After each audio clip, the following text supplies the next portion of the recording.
Les questions des métanotes, les questions seulement. Hein, c'est pas les autres là qui sont en train de dialoguer, c'est un chat de questions. Hein, on va virer d'ailleurs le reste. Alors, on me demande, que pensez-vous du retour au standard or? Alors ça, j'ai fait une émission là, il n'y a pas longtemps avec Pierre Jurenovic, et on parlait justement de ce standard or. Selon lui, c'est l'alpha et l'oméga de la stabilité économique. Pour lui, si la monnaie, si le système financier est instable, c'est dû au fait qu'il n'y a pas de référent à l'or et donc qu'il n'y a pas de valeur en fait à la monnaie, puisque c'est une espèce de monnaie flottante basée sur la dette et qui a pas, elle se réfère à rien. Et pour lui, l'or au moins garantit une stabilité, enlève l'inflation, etc., etc. Bah, si on met une garantie en or à la monnaie, on n'a plus besoin d'avoir la garantie des gens qui produisent les richesses qu'ils ont reçues en crédit. Donc à ce moment-là, il faut que chaque unité d'or soit l'équivalent d'une unité de monnaie qui a été émise par le crédit. Ouais, c'est ça. Et donc il faut que l'or s'ajuste selon sa quantité existante à la quantité de monnaie qui a été créée depuis que l'or est décorrélé. Donc ça veut dire qu'il faut qu'il y ait un boom du prix de l'or gigantesque. Puisque l'échelle de la monnaie elle a augmenté considérablement par rapport au nombre de grammes d'or qui sont disponibles actuellement. Donc il faut que le prix de chaque gramme d'or soit exprimé, je sais pas, sous forme de 10 000 ou 100 000 unités monétaires. Donc de toute façon, on se retrouve face à un problème d'échelle. Et après, dans une société dans une société marchande qui serait en croissance, c'est-à-dire où il y a des nouveaux produits qui sont créés, comment on fait pour comptabiliser les nouveaux produits si on n'a pas les chiffres nécessaires pour en tenir la comptabilité? Est-ce qu'on peut se contenter de dire on va faire de la déflation, c'est-à-dire on va baisser les prix de ce qu'on produit en plus, de manière à garder une masse monétaire fixe, de manière à garder la baignoire toujours à la même hauteur? Pour garder la baignoire à la même hauteur, il faut que les prix diminuent. Si on augmente la quantité de produits qui s'échangent, si on augmente la quantité d'échanges et que donc la comptabilité de ces échanges va augmenter, c'est-à-dire si je vends 5 tasses à 10, j'ai besoin de 50 unités pour les comptabiliser. Si je vends 10 tasses à 10, j'ai besoin de 100 unités. Donc d'où sortent les 50 unités supplémentaires qui vont nous permettre de noter ces 10 nouvelles transactions. Si on ne les note pas, il faut que les 10 tasses coûtent 5. Et là, on peut toujours tenir notre comptabilité avec 50 unités. D'accord ? Et on met, au lieu de mettre 5 fois 10, on met 10 fois 5. Les prix ont été divisés par 2.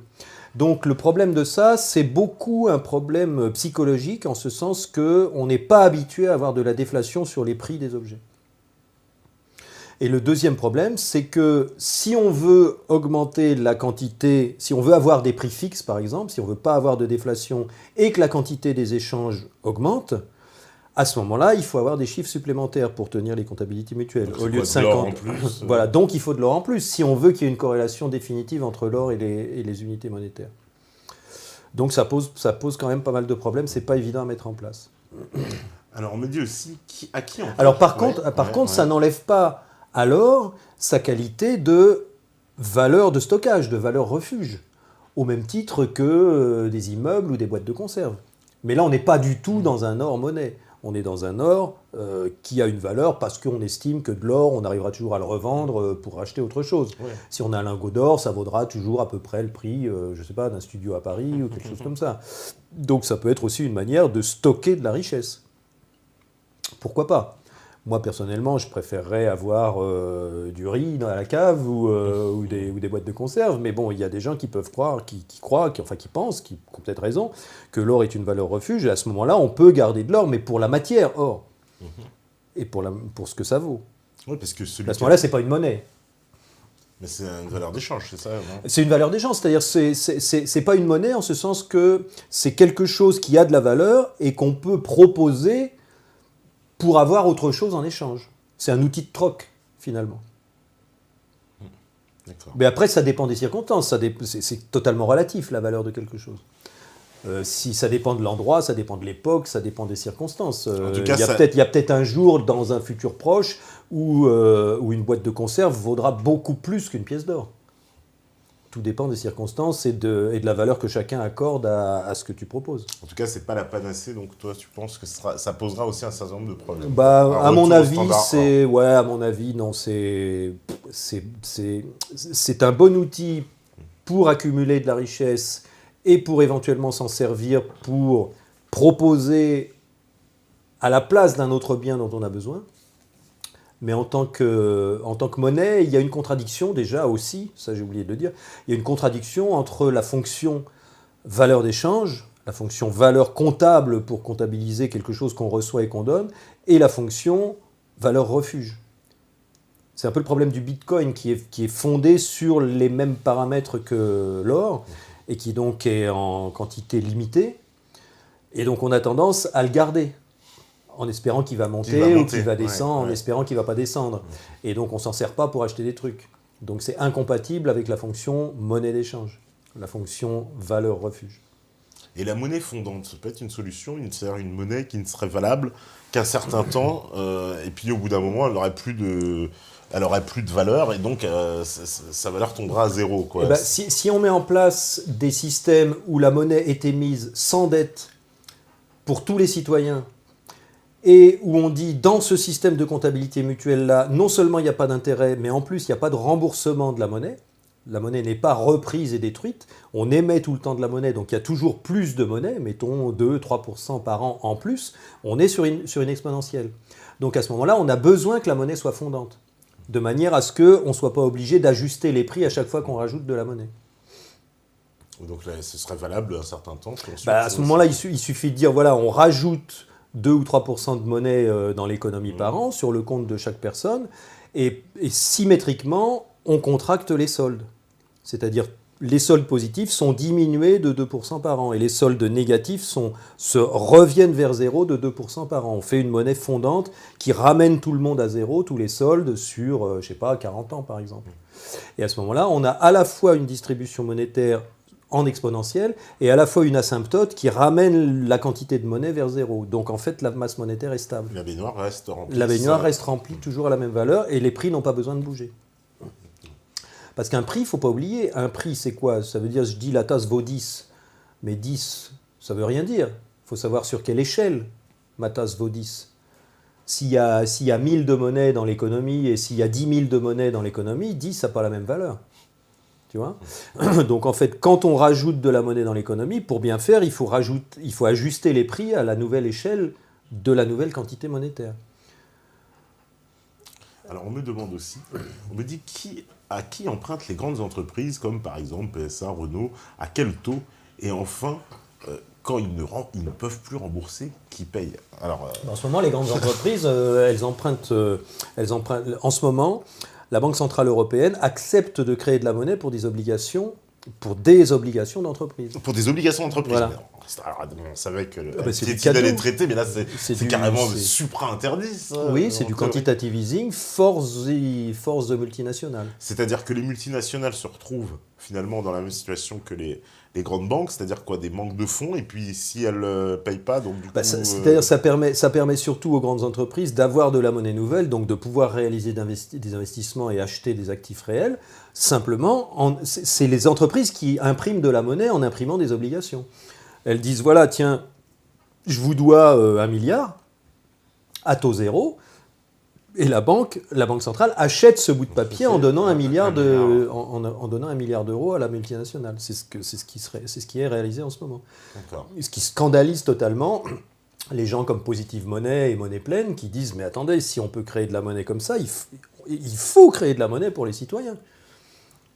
C'est indispensable de faire en sorte que l'attribution du crédit qui permet de créer soit faite au profit de tous les humains à égalité. On ne peut pas dire on va en faire pour un tel et pas pour un tel. Et il est arrivé aussi que, on sait que les grandes entreprises peuvent arriver en déficit et que l'État les rend floues, mais il y a des exemples aussi de banques centrales qui ont renfloué aussi des grandes entreprises qui étaient au bord de dépôt de bilan, ou c'est les États plutôt qui s'occupent de ça? Pas que je sache. Il y a eu aux États-Unis, oui, dans la grande crise, on sait que l'État avait pris en charge AIG, Chrysler, les Américains, ils avaient dû sauver un certain nombre d'entreprises qui étaient très... Après, c'est pour d'autres raisons, c'est pour des raisons politiques, des raisons d'emploi, de chômage et potentialité de révolte ou de révolution. Donc il y a un moment où... C'est pour ça qu'il y a certaines personnes qui disent « Ah bah oui, mais attends, le revenu de base, c'est la béquille du capitalisme. » Et c'est vrai que vu d'un certain point de vue, vu par les yeux d'un banquier central, donner un petit peu de monnaie à tout le monde, c'est le meilleur moyen de les calmer. Bah, les Donc, détracteurs du revenu de base, c'est leur grand argument de dire oui, mais on c'est serait pas dans faux. l'aboutissement en fait d'un espèce de socialisme ultra sophistiqué où en gros on donnerait à chacun sa petite part et puis définitivement tais-toi et ne demande plus rien. Oui, c'est pas faux. Et donc il y a une compréhension du revenu de base monétaire, disons, appelons-le comme ça, c'est-à-dire ça n'a rien à voir avec un revenu de base par redistribution, où on prend à ceux qui ont trop pour donner à tout le monde. Et donc là, on ne crée pas de monnaie. Là, je parle d'un revenu de base monétaire, c'est-à-dire un revenu de base qui est fait par création monétaire, non pas par l'endettement et les banques commerciales, mais par la Banque centrale directement, sans endettement. Donc un revenu de base monétaire, du point de vue d'un banquier central, en ce moment, c'est le meilleur moyen de sortir de la crise et de relancer le système à terme.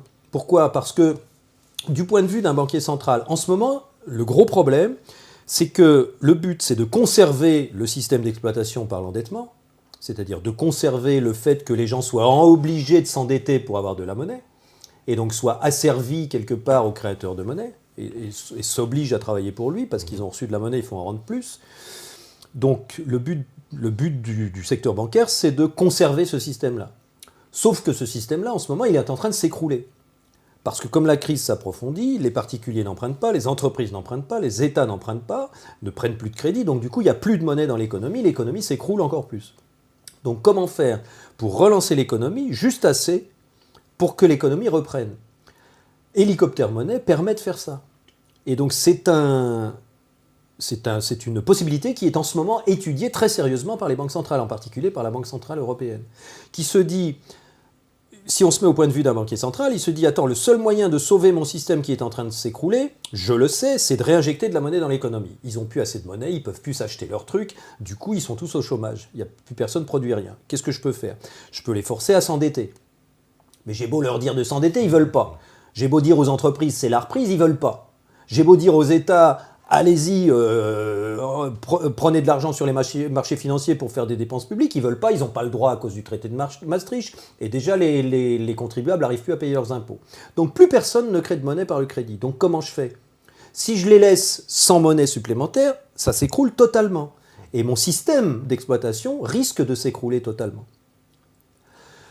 Donc ma solution, c'est l'hélicoptère monnaie, c'est de leur donner de la monnaie, soit aux entreprises, comme je le fais actuellement, comme la Banque centrale le fait actuellement, en espérant que ça va créer de l'emploi, mais ça ne marche pas parce qu'ils investissent, ils virent des gens et ils achètent des machines à la place, donc ça ne crée pas d'emploi.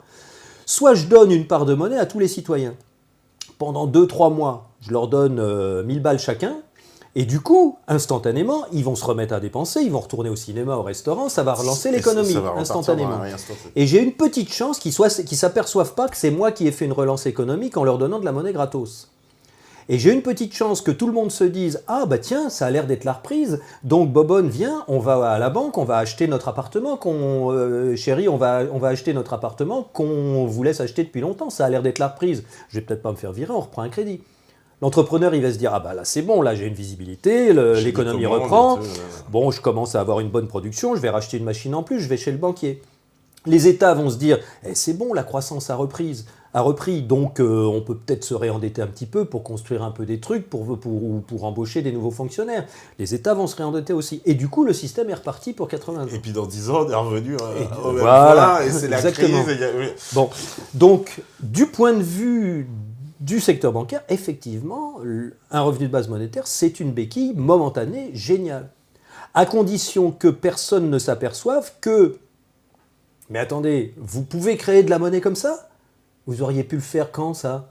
Depuis toujours ? Non mais vous foutez de notre gueule. Bah écoutez, alors on a compris, on s'endette plus, on va plus à la banque prendre du crédit, vous allez créer la monnaie comme ça, définitivement.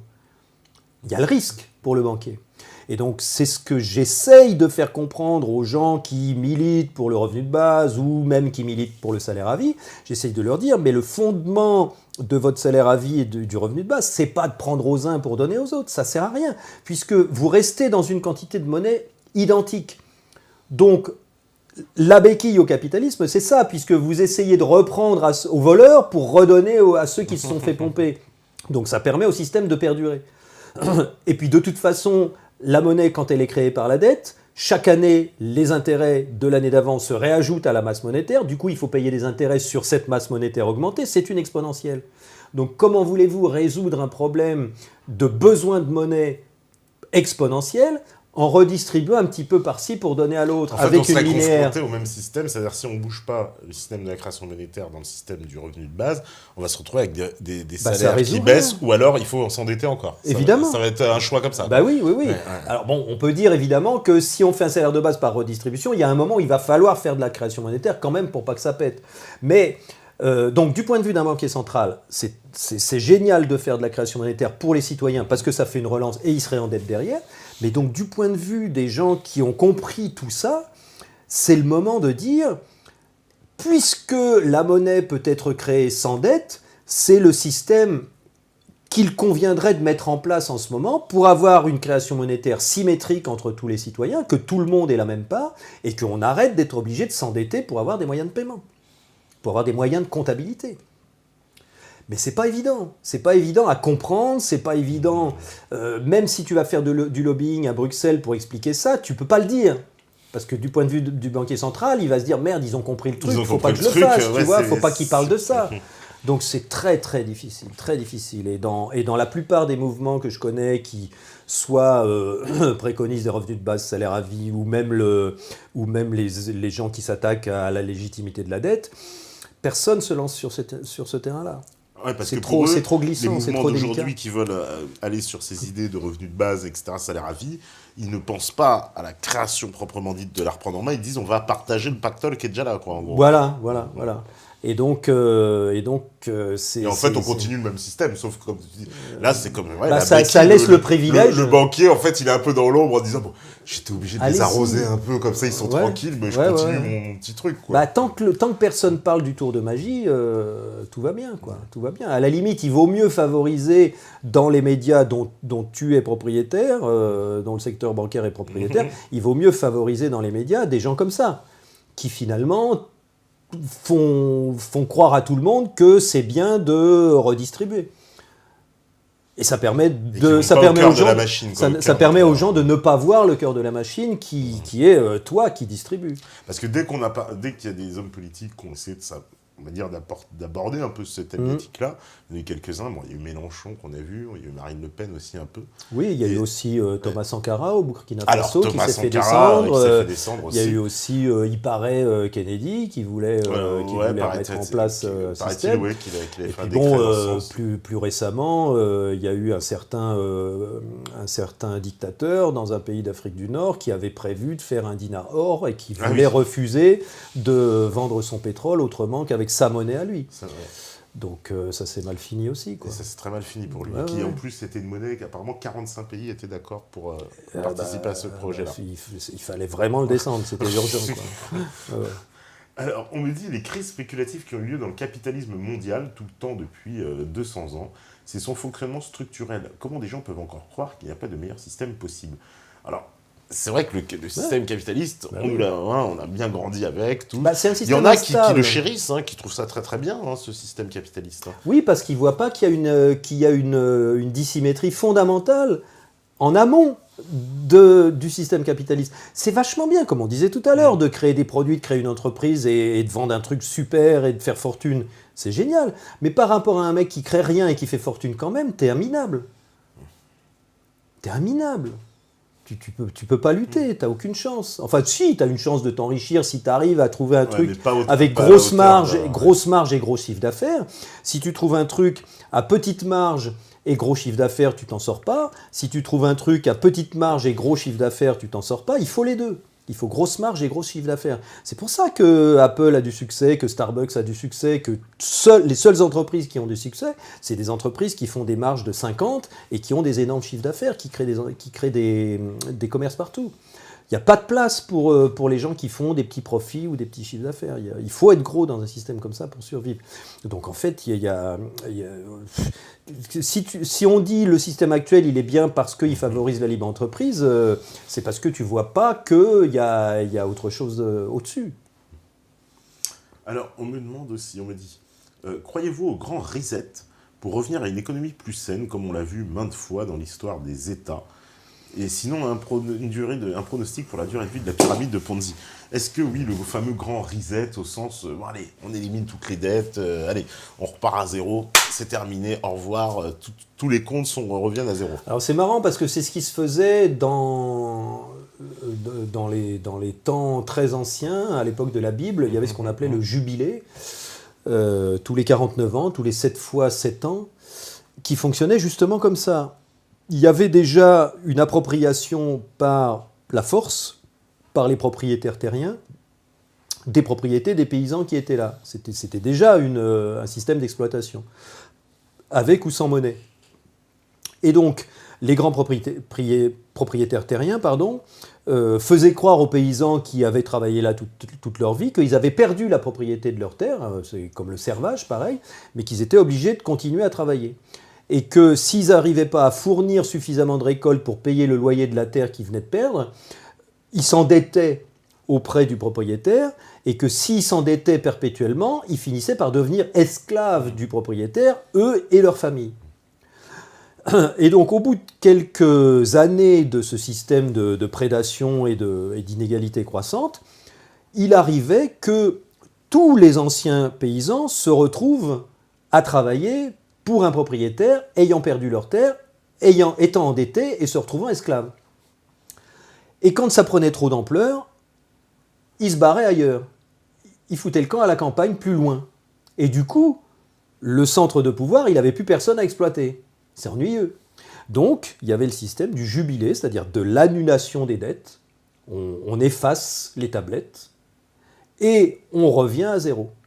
Et on redémarre à zéro. Vous revenez chez vous. C'est ce que David Graeber, encore une fois, je le cite encore une fois, dans son livre Dette 5000 ans d'histoire, appelle amarghi, c'est-à-dire le retour à la mer, le retour à la terre, le retour à la liberté, à l'individualité de l'être humain, à sa vraie nature intrinsèque. Et donc, c'était finalement un réflexe de survie pour les dominants, qui pouvaient repartir sur un nouveau cycle de 49 ans d'endettement et de prédation, puisque les gars partaient plus, puisqu'ils avaient le droit de revenir. On leur disait, oui, bon, je sais, je t'ai pompé, mais on repart à zéro. Allez, reviens. Tu vois, et puis, ça permet de redémarrer. Donc ça, ce grand reset, je pense pas qu'on pourrait le faire aujourd'hui. Franchement, il y a trop de... Si tu veux, il y a trop de gens qui se sont fait eux-mêmes pomper par le système, et qui donc ont réussi à accumuler un petit peu de richesse. Et comme le système de création monétaire exerce une prédation en ce moment par l'intérêt, les gens qui ont réussi à accumuler un petit peu d'épargne, ils veulent une petite part de l'intérêt. Ah oui. Tu vois ? Oui, parce que au fur et à mesure qu'il y a de la monnaie qui est injectée dans l'économie, évidemment, il y a certains prix qui augmentent. Et donc les gens qui ont un petit budget, mettons, qui ont des économies, je sais pas, un retraité qui a 100 000 euros d'économie, il s'aperçoit qu'il y a 5 ans, il pouvait acheter un 20 mètres carrés à Paris, maintenant il peut acheter un 10 mètres carrés avec le même budget. Donc il se dit, j'ai l'impression que je me suis fait avoir là, sur ce coup-là. Et donc il demande au secteur bancaire de lui verser un petit intérêt, 1,5-2%, pour essayer de compenser un petit peu vaguement l'inflation qu'il a subie et qui est une forme de vol. Donc du coup, tout le monde est mouillé. Tout le monde est mouillé, y compris les gens qui ont été pompés et qui se retrouvent à pomper les autres pour essayer d'être moins pompés eux-mêmes. En particulier les épargnants qui ont des sous un petit peu de côté. Ceux qui veulent placer un peu leur argent, voilà, c'est un peu logique aussi. Et donc ça repose, mais ça repose sur une illusion, ça repose sur le fait qu'un solde en chiffres au passif d'une banque, d'une entreprise commerciale, ça a une valeur. Non, ça n'a pas de valeur. Si la boîte ferme, ça ne vaut plus rien. Déjà, ça ne vaut rien. C'est juste la mesure de ce que tu as donné, en plus de ce que tu as reçu. Tu vois. Mais aussi, l'État, il encourage, parce que c'est quand même ce qui est le moins taxé, c'est les produits financiers. C'est on va dire le produit du capital, c'est quand même ce qui reste le moins taxé. Oui, forcément. Même que le travail. C'est moins intéressant de se lever le matin que placer son argent en bourse. C'est clair. Oui. C'est si tu veux, la création monétaire et l'intérêt, c'est la négation totale de la valeur travail. Bien sûr, oui, oui. Bah oui, c'est beaucoup plus... Déjà, si tu sais, quand tu commences à comprendre qu'il y a des gens qui se créent des moyens d'acquérir de la richesse alors qu'eux n'ont rien produit, si tu veux, leur balance, eux, elle reste à zéro tout le temps. Donc tu peux acquérir tout ce que tu veux. Alors bon, évidemment, tu peux dire dans un système... Mais attendez, dans un système comme ça, mais le secteur bancaire va devenir le plus gros secteur économique de la planète. Eh ben oui. Justement, c'est ce qui est en train de se produire. C'est ce qui est en train de se produire. Bah oui, tous les immeubles, tous les grands immeubles des grandes villes, toutes les sont grosses propriétaires entreprises. fonciers, voilà, ils sont. Bien sûr, parce bien que sûr. tout leur argent, alors ça veut dire que aussi, ce que tu disais tout à l'heure, les banques, voilà, qui vont acquérir des immeubles, elles n'ont pas besoin d'avoir les fonds. Elles produisent. Mais non, elles ne peuvent pas payer en transférant de la monnaie, puisqu'elles créent de la monnaie quand elles payent. Donc elles créent la monnaie, oui, et puis elles achètent des immeubles. Alors ça, il y a un site à lire qui s'appelle Bayard Macroéconomie. C'est un monsieur qui s'appelle Jean Bayard, qui a été comptable et spécialisé dans la finance toute sa vie, et qui a fait un site extrêmement complet, bayardmacroéconomie.com, quelque chose comme ça. Et en particulier, il y a un chapitre sur la monnaie. Et en particulier, il y a le chapitre 2.3 qui parle justement de la création monétaire par l'activité bancaire. Et qui décrit parfaitement tous ces mécanismes avec les bilans. Et bon, c'est un peu technique, mais on voit vraiment très bien comment ça se passe. Et donc, il décrit d'abord la création monétaire par le crédit, ensuite la création monétaire par les achats de devises étrangères. Bon, c'est un peu technique. Et en troisième lieu, le chapitre 2.3, il décrit la création monétaire par l'activité bancaire. Et donc, il commence le chapitre en disant, voilà, nous venons d'étudier les deux façons les plus connues dans les livres d'économie avec laquelle le secteur bancaire crée de la monnaie, pour les achats de devises et pour les émissions de crédit. Mais ce troisième point-là, la création monétaire pour l'activité bancaire, et alors comment il dit, sur ce point-là règne un silence de cimetière. Et ça, bah, c'est pareil, il va falloir qu'on en parle à un moment donné. Ouais, je comprends que ça puisse être un peu... Donc là, c'est difficile, quand on commence à comprendre ces mécanismes-là, c'est difficile de dire que si on donne pour définition du capitalisme, c'est le fait que la création monétaire appartienne à un secteur particulier de l'économie qui s'en sert pour créer du capital. Si on donne le nom de capitalisme à cette activité-là, on ne peut pas dire que le capitalisme favorise le libéralisme et la création d'entreprises. Par contre, si on ne voit pas cet aspect-là, et qu'on croit que le capitalisme, c'est créer des entreprises, vendre des produits, accumuler des capitals, réinvestir avec les bénéfices, là, effectivement, si on donne cette définition-là au capitalisme, effectivement, là, c'est très bien pour le libéralisme. Mais il faut voir la dissymétrie en amont. Alors, on me demande aussi, depuis un an, les banques islamiques arrivent en région parisienne, qui interdit la spéculation et le recours aux taux d'intérêt, qui sont assimilés à l'usure. Concernant le système bancaire actuel, la banque islamique est-elle finalement la meilleure alternative ? C'est pas évident parce que c'est un peu le problème aussi il y a quelques personnes en Europe qui essayent de créer des banques éthiques. Et une banque éthique, c'est un peu une contradiction. C'est un oxymore. Bah oui, c'est un peu un oxymore parce que le métier de la banque, c'est de créer du crédit, c'est de créer des dépôts. Et donc, créer une banque éthique, en général, les gens qui veulent créer une banque éthique, c'est parce qu'ils croient que le métier de banque, c'est de prendre de l'épargne et de le prêter, et de la prêter. Et ils le croient sincèrement. J'en ai rencontré, hein. Et donc, quand je leur raconte ou quand ils regardent une vidéo sur Internet et qu'ils s'aperçoivent comment ça marche vraiment, ils comprennent pourquoi, depuis 3 ans, ils n'arrivent pas à avoir leur licence de banque. Pourquoi la Banque centrale leur refuse leur licence de banque ? Parce qu'ils veulent récolter de l'épargne et financer des trucs qu'ils trouvent bien, quoi.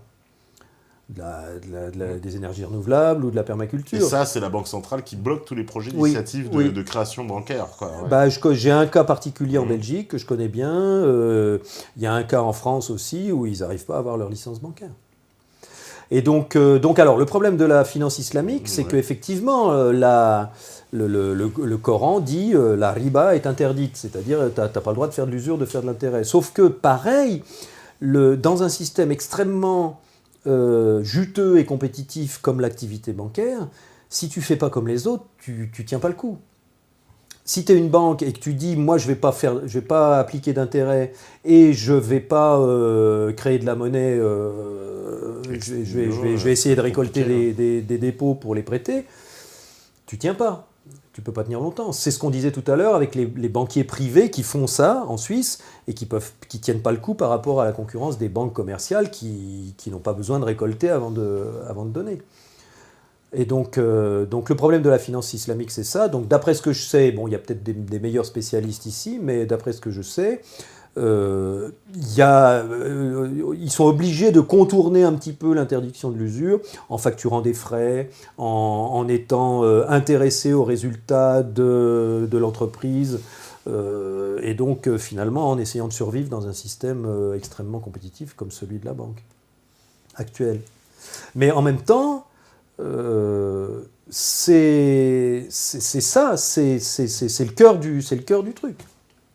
Je ne sais plus si c'était pendant la présentation ou quand on discutait ou tout à l'heure, mais en tout cas, on constate que la plupart des pays où la finance islamique est reconnue et où ils essayent de l'appliquer, ces pays-là sont en guerre contre les États-Unis.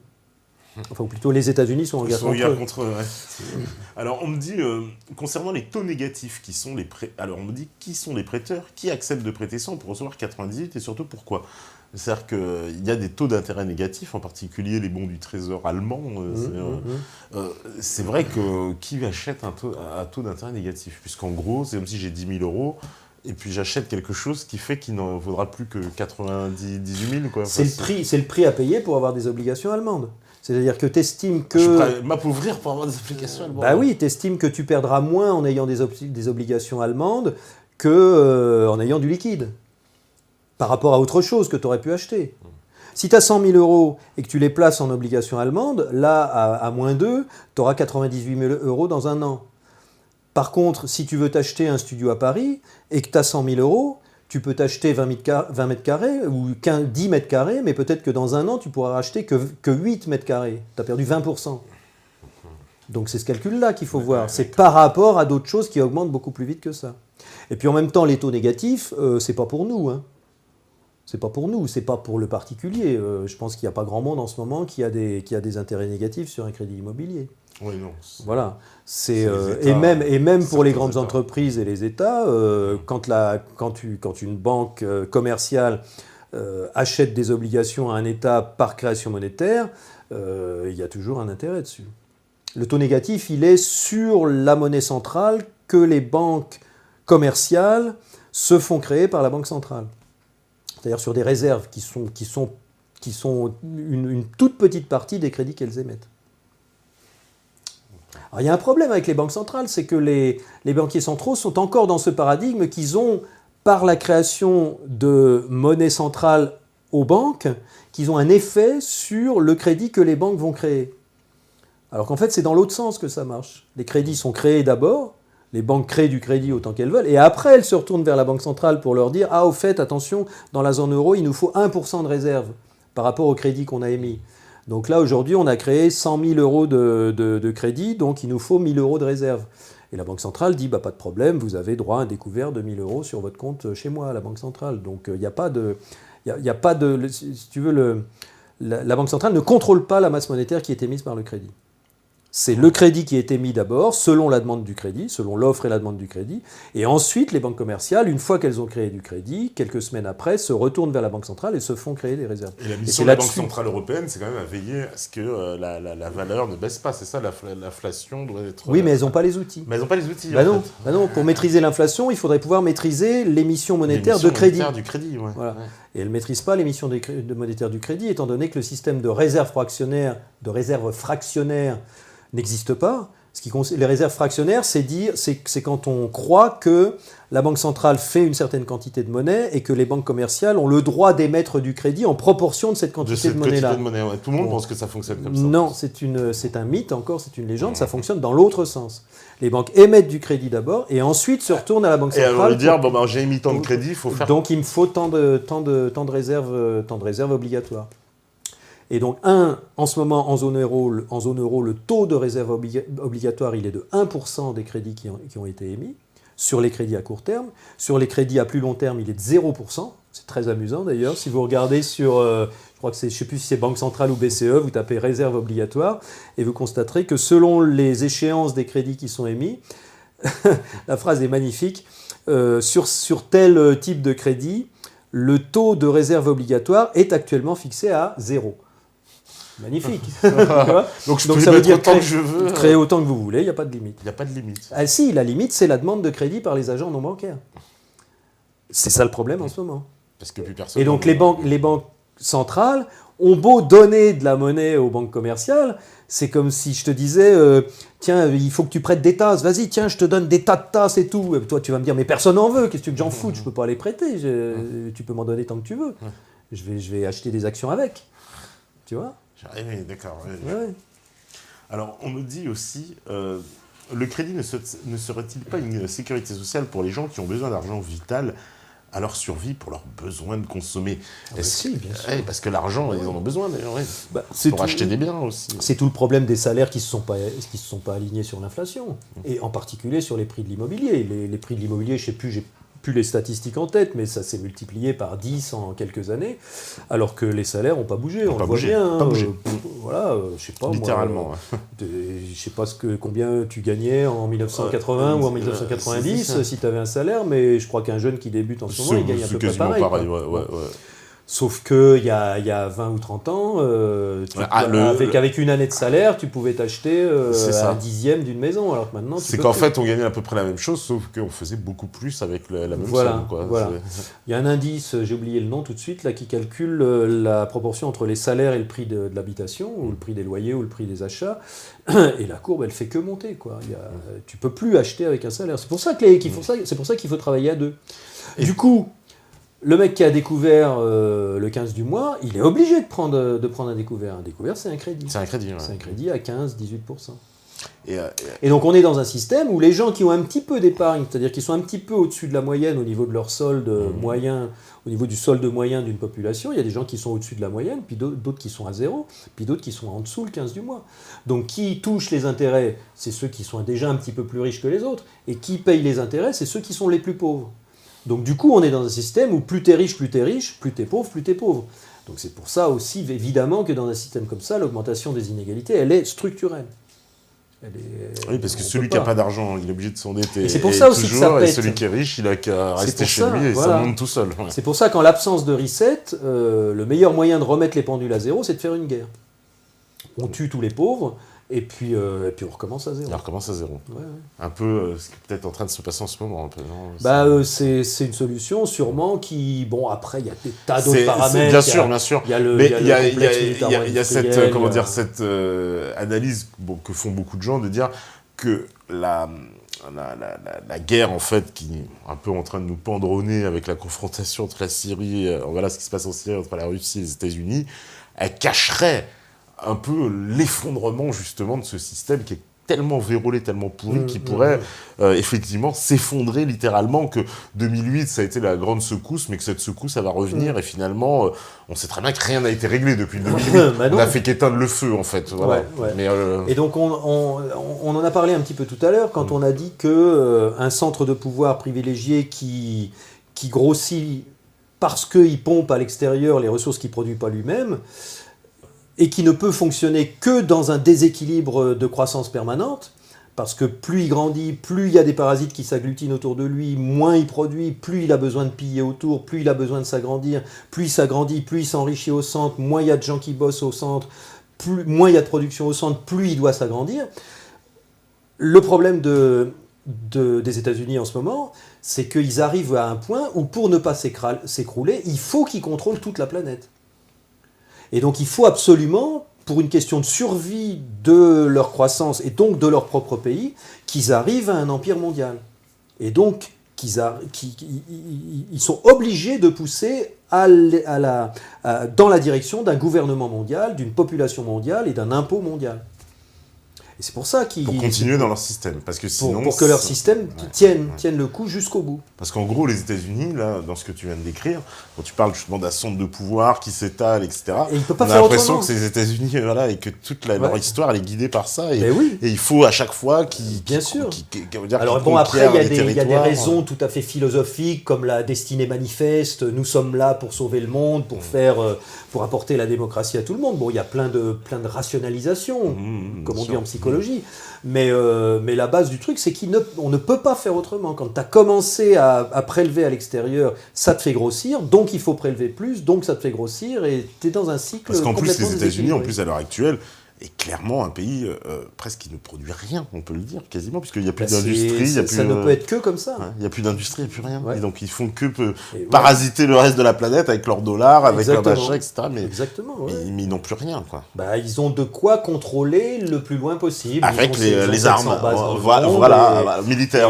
Ils ont réussi à s'associer avec le plus gros producteur de pétrole pour les obliger à accepter de vendre leur pétrole exclusivement dans la monnaie qu'ils fabriquent. Donc du coup, tout le monde est obligé d'accepter le pétrole. Et donc du coup, les gens qui ne sont pas d'accord pour rentrer dans le système, il faut aller les descendre. Il faut aller les descendre. Donc c'est par la force militaire, finalement, je vous impose ma monnaie papier avec la force de mon flingue, quoi. C'est toujours le dialogue entre le soldat et le paysan, et le soldat qui dit t'es obligé d'accepter mes rondelles parce que sinon je te coupe la tête. Voilà, à grande échelle. C'est toujours le même truc. Ouais. Alors, on me dit aussi, faut-il sortir de l'euro? Ouais, accessoirement, c'est une des mesures à prendre, ça aussi. Ça dépend. Si les gens qui sont à Bruxelles arrivent... Alors attends, si les gens qui sont à Bruxelles arrivent à convaincre les banquiers centraux de la Banque Centrale Européenne de faire de l'hélicoptère-monnaie définitif, de créer la monnaie uniquement par dividende monétaire universel auprès de tous les citoyens, si les citoyens se rendent compte qu'il faut réclamer que ce soit définitif et que ça fait un revenu de base et qu'on peut créer la monnaie comme ça et que donc on supprime la monnaie d'endettement faite par le secteur bancaire, à ce moment-là, on peut rester dans l'euro. Puisque l'euro serait devenu quelque chose qui fonctionne bien, qui est équilibré. On reste quand même dans un système centralisé où on dépend de la lubie d'un prochain directeur de banque centrale qui dit non, on revient au système d'avant, c'était beaucoup mieux. C'est très facile de faire péter un système comme ça. Il suffit de créer un peu trop de monnaie pour faire de l'inflation et dire vous voyez, tout se casse la figure. Non, c'était bien mieux avant et on revient au système d'endettement. Donc on est toujours à la merci d'une décision, même pas politique, d'un émetteur privilégié. Donc il faudrait mieux que ce soit des monnaies nationales alors, quand même, non? Alors il y a plein de solutions à ce niveau-là aussi. Il y a quelque chose qui était pas mal, c'est la double monnaie. C'était une proposition d'un monsieur qui s'appelle Yolande Bresson, un économiste, qui a été reprise à un moment par le parti Nouvelle Donne, qui était de créer une monnaie complémentaire nationale, qu'on appellerait l'euro-franc, qui pourrait très bien être émise par revenu de base pour tous les citoyens français et qui serait une double monnaie qui pourrait être utilisée seulement à l'intérieur du territoire français. On pourrait garder l'euro pour les transactions internationales, mais pour les transactions intranationales dans la France, on peut s'acheter et se vendre les choses avec des euros-francs qui pourraient être créés par la Banque de France au profit de l'État français qui la dépenserait, ou bien au profit de chaque citoyen, avec chacun sa part, sous forme de revenu de base. Donc ça, c'est une proposition qui peut faire un genre de double monnaie qui fait qu'au moins à l'intérieur du pays, on peut maîtriser la masse monétaire et on peut donner de l'argent aux gens de manière à ce qu'ils puissent au moins, en cas de grosse crise, quand même aller au marché s'acheter des trucs. Alors ça, c'était une idée qui était prête à être mise en place l'été dernier, enfin au printemps dernier, par Varoufakis, le ministre des Finances grec. Les finances grecques, ouais. C'est un roman cette histoire-là. Parce que quand Varoufakis et Tsipras ont compris qu'ils allaient se faire fermer leur banque et que donc les gens allaient crever de faim, parce qu'ils ne pourraient même pas tirer un billet de 20 € pour aller s'acheter à manger au marché, Varoufakis a dit « Bon, attends, moi je te prépare un plan », il appelait ça le plan Z.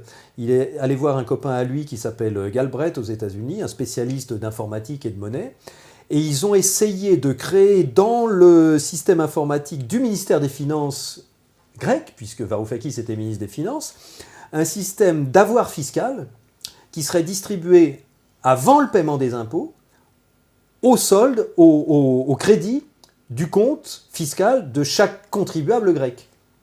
C'est-à-dire, il voulait avoir accès aux fichiers des contribuables grecs, ouvrir le compte de chaque contribuable grec et créditer chaque contribuable grec d'un montant mensuel de, 500 € par exemple. qui serait accepté plus tard en paiement des impôts. Donc il voulait transformer la Grèce en État souverain avec un système parallèle d'une fausse monnaie créée par des avoirs d'impôts. C'était une idée géniale.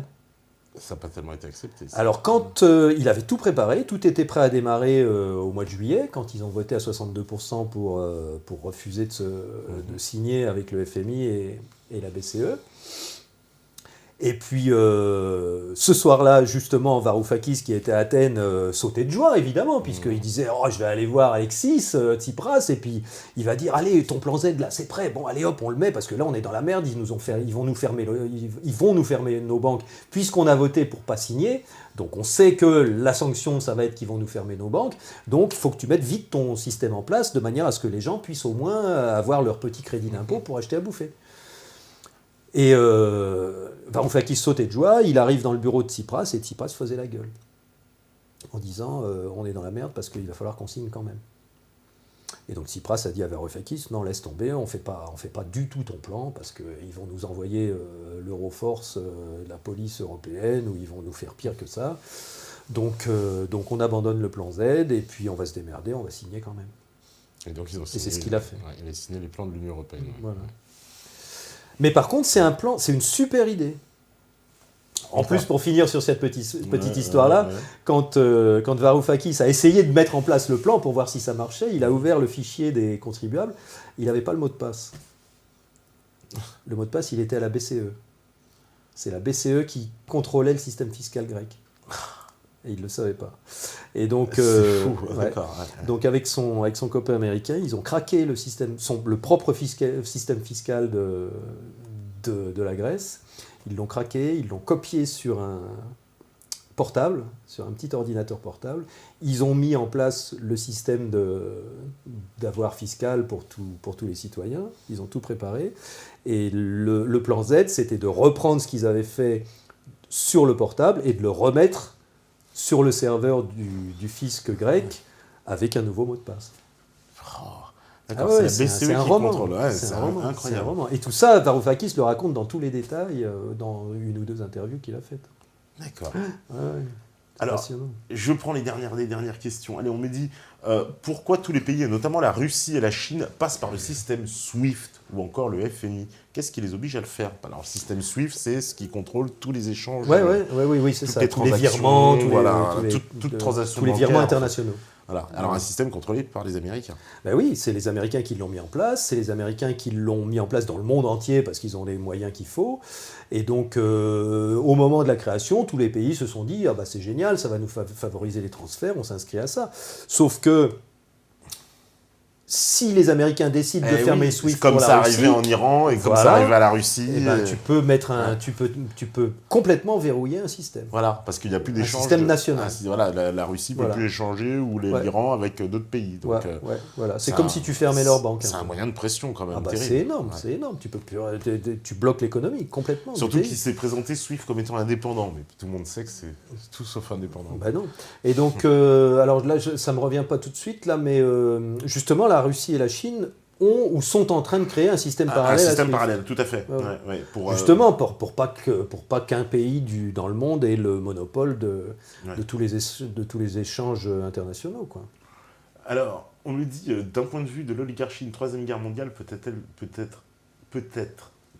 être le moyen de relancer l'économie? Oui, bien sûr, oui, on en a parlé tout à l'heure. On en a parlé, complètement.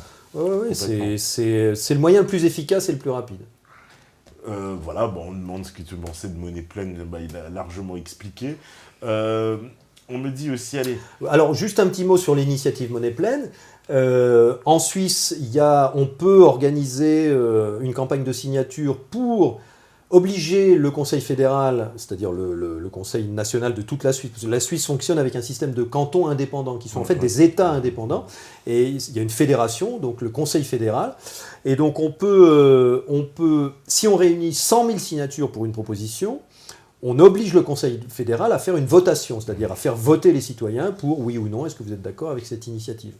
Et donc il y a des gens qui ont créé Monnaie Pleine, qui consiste tout simplement à dire les banques ne créent plus de monnaie par le crédit, sauf leur propre monnaie si elles veulent, mais elles ne créent plus du franc suisse, de la monnaie nationale. Le franc suisse, il est créé exclusivement par la Banque centrale, qui donne le crédit soit au canton, soit aux citoyens. C'est simple. Et donc, ça résout le problème de l'endettement, ça résout le problème des crises, parce que là, la Banque centrale a vraiment la maîtrise sur la quantité de monnaie, donc elle peut parfaitement régler l'économie. Et donc, ces gens-là, ils ont milité, mais ils ont fait des marchés, ils ont fait des places publiques pendant 2 ans, en 2014-2015, ils ont réuni 100 000 signatures. Et donc, cette initiative qui est très détaillée, très précise et très bien rédigée, va être votée en 2017. Enfin, il va y avoir un vote. Il va y avoir un vote, oui en non, tout cas, pour dire oui ou non. Voilà. D'accord. Donc, si vous tapez monnaie pleine, regardez bien ça, parce que c'est une véritable bombe qui est en train de se mettre en place en Suisse et qui va, qu'elle soit réussie ou pas, faire discuter vraiment à propos de la création monétaire et des problèmes que ça cause actuellement, et qui va peut-être faire une réflexion beaucoup plus importante dans tous les pays. D'accord. Allez, je prends une dernière question. Voilà, on me dit pourquoi détestez-vous tant la hiérarchie et comparez-vous à un système de prédation et d'oppression? Est-ce que c'est parce que vous êtes marxiste? Bon, ils te prennent pour un marxiste. Allez, la dernière question. On me dit pourquoi tu détestes tant la hiérarchie? Ah bah, eux, c'est des bons petits soldats, hein, bien obéissants. Parce que j'aime bien faire ce que j'ai envie de faire, quand j'ai envie de le faire. Et donc, je respecte la hiérarchie quand c'est quelqu'un qui a une autorité par sa compétence. C'est-à-dire, si mon chirurgien me dit il faut que je vous opère, je vais lui poser plein de questions, je vais essayer de comprendre pourquoi il veut faire ça. Parce que des fois, il peut avoir des raisons qui ne sont pas les miennes. Et si je suis d'accord avec son analyse, je respecte son autorité. Par contre, si quelqu'un me dit il faut que tu fasses ça, sinon je te casse la gueule, là je suis pas d'accord. Voilà. Donc il y a 2 types de hiérarchie. C'est seulement la seconde avec laquelle je suis pas d'accord. Bon, bah, au moins les choses sont dites. Bah, merci beaucoup Gérard hein, d'être venu, donner ces explications sur la monnaie. Merci. Bah, nous aussi, grand plaisir. Je pense que les métanautes aussi, on va dire au revoir à la régie, au revoir aux métanautes, au revoir à tous ceux connectés. Et puis on se rejoint mercredi pour une émission originale. Et vous savez très très bien et forcément que si vous nous regardez en ce moment, c'est que vous écoutez ce message et c'est que vous êtes la résistance. Ciao, ciao, ciao tout le monde.